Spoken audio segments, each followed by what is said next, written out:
বিসমিল্লাহির রহমানির রহিম। আমাদের দেশটা যে কত সুন্দর এই সরিষার মাঠে আসলে বোঝা যায়।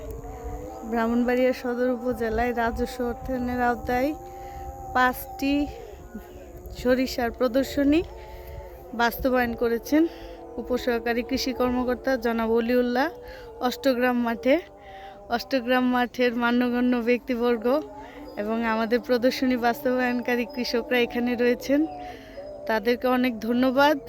মাঠটা যেরকম সুন্দর লাগছে, এখানে সুন্দরভাবে সরিষা উৎপাদন হবে এবং এই সরিষার তেল আমরা নিজেরাও রান্নায় ব্যবহার করব এবং রান্না ছাড়াও সরিষার তেলের বহুবিধ যে ব্যবহার আছে আমরা এটা বাস্তবায়ন করব। উপজেলা কৃষি অফিসার এই প্রদর্শনীগুলো পরিদর্শনে এসেছেন, সাথে আছেন আমেনা বেগম এবং জনাব আনোয়ারুল হক তালুকদার। এখানে পাশাপাশি বিভিন্ন সবজির জমি এবং বাংলাদেশে আসলেও অনেক সুন্দর একটা দেশ, এটা আমাদের এই ভিডিওতে প্রকাশ হবে। ধন্যবাদ সবাইকে, এখানে উপস্থিত সকলকে ধন্যবাদ। আসসালামু আলাইকুম।